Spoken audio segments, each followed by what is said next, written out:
Hello, I'm recording myself explaining how you can move the wheel or motor of the conveyor belt using the slider.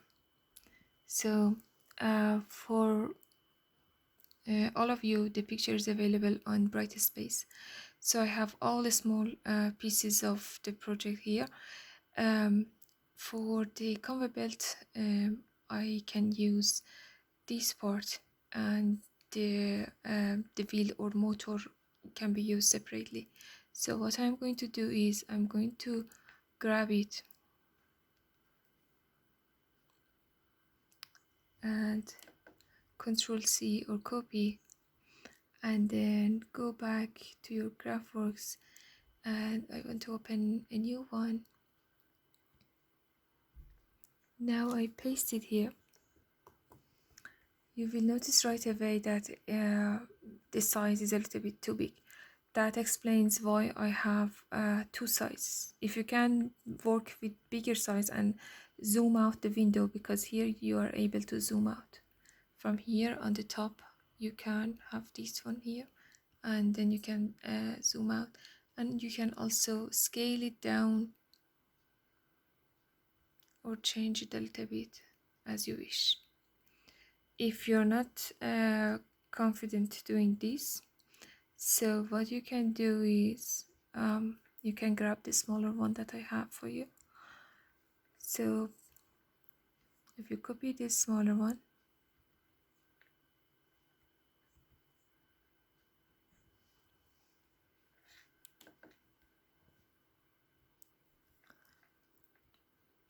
now this size comes in a good size. Now you notice we have white background. In order to remove that white background, we can double click and tick in front of transparent and select white color. We want the white color to be transparent, and then apply, and okay, now the white background is gone.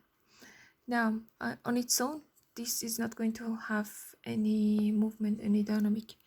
What we need is to add the surface or the motor that is going to run it. Now for this purpose, I have smaller wheels and big wheels proportional to the size that you require. So this, if you copy that and go back to your Graphwork and then paste it here, again it comes with the background. Equally, you can use wheels that are available on the examples that are here. You explore the library, you can find very useful items. Now double click here. Again, I'm going to say I want the background, the white background, to be transparent. So I click on this part here, and then I select white color. Just make sure that all three of them are 255, because sometimes we have off-white that is slightly different. We want all red, green and blue to be 255. Now we apply, and here we go.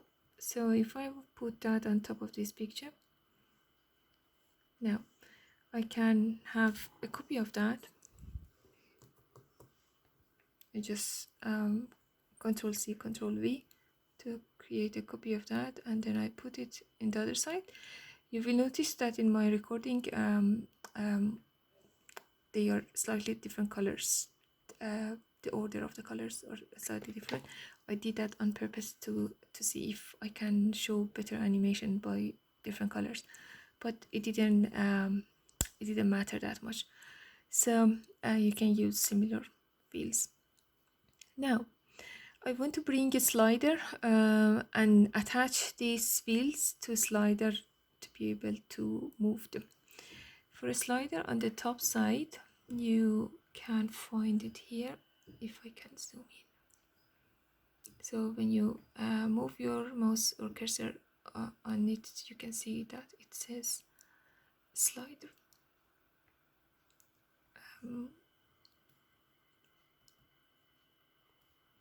Sorry, I don't know what's wrong with me. Okay, here comes. When you click on that, this one comes, and then you can move it and put it in a proper place. Now what you need to do is you need to attach tags to the slider and to the wheels, and decide what you want to happen. So if I double click on this, the window opens. Now few things that are very important when it comes to sliders. One of them is of course the tag. So the tag I'm going to choose from OPC tag browser, and I'm going to use from the simulate PLC outputs, and you can see that we have different types of tags here. I'm to grab float, and okay, click OK, and under the menu slider I'm going to say continue update, and then I'm going to click apply and OK. Now I should remind myself that I selected float, because they should be exact same that I'm going to select for this item. Now I selected my wheel, and I'm going to click on dynamic, and then I'm going to add action. The action that I want to happen is rotation, and the rotation should be attached to the tag that I had. Thankfully the very last tag that you select comes by default. I'm not sure if I selected float 1 or float on its own. It seems that I have used float 1, but I will check that again. So I click on that, and then here you can change the override. In this case I'm going to put, sorry, my keyboard is broken, I'm going to put it 0 to 10, and I'm happy with the rest. I click apply and okay. I double click here to check which tag did I use. Did I choose float 1 or float? Just to be sure that I have selected the same thing, I'm going to click on the float 1 and click apply and okay. Now the second wheel also should be attached to the same tag. So I'm happy with the shape and everything. I just select it and I add dynamic. From action menu I'm going to select rotation, and from data tag I'm going to use the same float 1 that I picked for the other wheel. Now they are representing the motor. Is normally a servo motor, or it's a kind of a stepper motor, but in this case I'm just having a disc representing that movement. Now again I'm going to change this in a similar manner, otherwise they wouldn't have similar rotation, and then I press apply and okay. Now I'm just going to check it. One thing that you can do for moving to runtime, you can hold control key and M. That goes to the runtime, and if you want to come back, you just hold control and M, comes back to configure. Now let's see how our slider works. Well, there is no rotation, so I should go back and check my tag. I double click on that.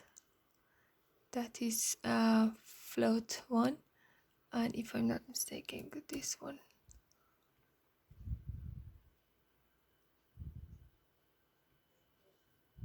And that should fix the problem. Yeah, as you can see now,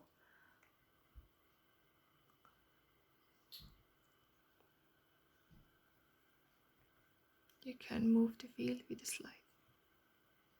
Okay, I hope this helps.